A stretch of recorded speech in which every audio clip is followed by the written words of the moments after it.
हादसे पर शोक नहीं, सियासत कर रही कांग्रेस। पहलगाम के बाद अब विमान हादसे पर भी सरकार पर वार। विपक्ष ने हादसे को बनाया सरकार पर हमला करने का जरिया। शाह के बयान पर पवन खेड़ा ने उठाया सवाल। अहमदाबाद में हुए भीषण विमान हादसे ने पूरे देश को झकझोर कर रख दिया है। इस त्रासदी में 200 से अधिक लोगों की जान चली गई। एक तरफ देश भर में शोक की लहर है, वहीं दूसरी ओर राजनीति ने फिर एक बार संवेदना पर सियासत का रंग चढ़ा दिया है। कांग्रेस पार्टी इस हादसे को लेकर केंद्र सरकार और खास तौर पर गृह मंत्री अमित शाह पर निशाना साध रही है। दरअसल गृह मंत्री अमित शाह घटनास्थल पर पहुंचे और मौके की भयावहता को बयान करते हुए कहा कि ईंधन जलने के कारण तापमान इतना अधिक था कि किसी को बचाने की कोई गुंजाइश नहीं थी।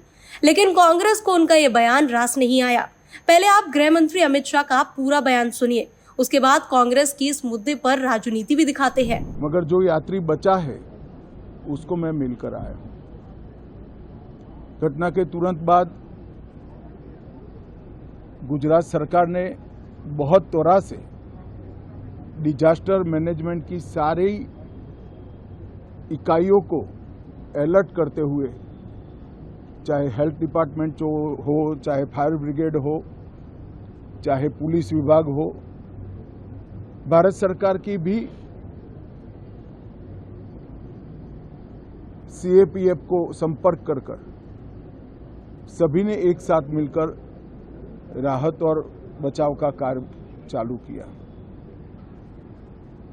मगर 1.25 लाख लीटर ईंधन विमान के अंदर ही था और लगभग गर्मी तापमान इतना ऊंचा हो गया कि किसी को बचाने की मौका ही नहीं मिला। कांग्रेस नेताओं ने शाह के बयान को लेकर सीधे सवाल दागने शुरू कर दिए।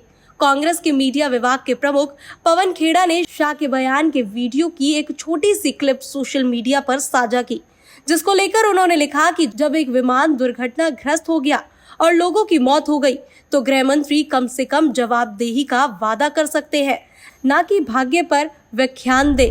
खेड़ा का मानना है कि गृह मंत्री ने कहा कि दुर्घटनाओं को कोई नहीं रोक सकता। शाह के इस बयान पर खेड़ा ने सवाल किया कि यदि कुछ भी रोका नहीं जा सकता तो हमारे पास मंत्रालय है ही क्यों। कांग्रेस के इस रुख को कई लोग संवेदनशील मौके पर भी राजनीतिक फायदा तलाशने की कोशिश के तौर पर देख रहे हैं। इस पार्टी ने हाल ही में पहलगाम हमले और उसके बाद चले ऑपरेशन सिंदूर पर भी इसी तरह सरकार को आड़े हाथों लिया था। हर बार की तरह इस बार भी कांग्रेस सरकार पर निशाना साधने से पीछे नहीं हटी। हादसे पर शोक जताना स्वाभाविक है और जिम्मेदारी तय करना भी लोकतंत्र की मांग है। लेकिन सवाल यह है कि क्या संवेदनशील क्षणों में भी राजनीति ही सर्वोपरि होनी चाहिए। गृह मंत्री मौके पर गए, हालात का जायजा लिया और तकनीकी पहलुओं पर बयान दिया। उनका उद्देश्य शायद ये समझाना था कि हादसा कितना भयावह था और उसमें क्या क्या कारक शामिल थे। लेकिन कांग्रेस ने इसे लेकर ऐसा माहौल बना दिया जैसे सरकार लापरवाह है और मंत्री नियति के नाम पर जिम्मेदारी से बच रहे हैं। क्या विपक्ष का काम सिर्फ आलोचना है या ऐसे वक्त पर एकजुटता दिखाना भी जिम्मेदारी का हिस्सा होना चाहिए। खैर, ये पहली बार नहीं है जब कांग्रेस ने किसी आपदा या हमले को सरकार पर हमला करने का जरिया बनाया हो। पुलवामा हमले से लेकर बालाकोट सर्जिकल स्ट्राइक, कोविड काल की लाशों तक, मणिपुर हिंसा, हर मौके पर कांग्रेस ने जनता के आक्रोश के बीच सरकार को घेरने की कोशिश की।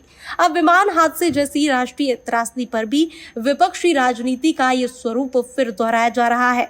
आज जब देश 200 से अधिक जानों की क्षति पर दुख मना रहा है, तब राजनीतिक दलों से ये अपेक्षा की जाती है कि वे पीड़ितों के साथ खड़े हों, न कि मंच से सियासी जुमले चलाएं। सरकार से जवाबदेही मांगी जा सकती है, लेकिन संवेदना के समय को राजनीतिक मंच में बदल देना शायद जनता को भी स्वीकार नहीं। ऐसे में सवाल उठता है, क्या कांग्रेस वाकई जन भावनाओं के साथ है या फिर हर दर्द को राजनीतिक अवसर में बदलने की कोशिश कर रही है। Bureau report, TV7 Bharat.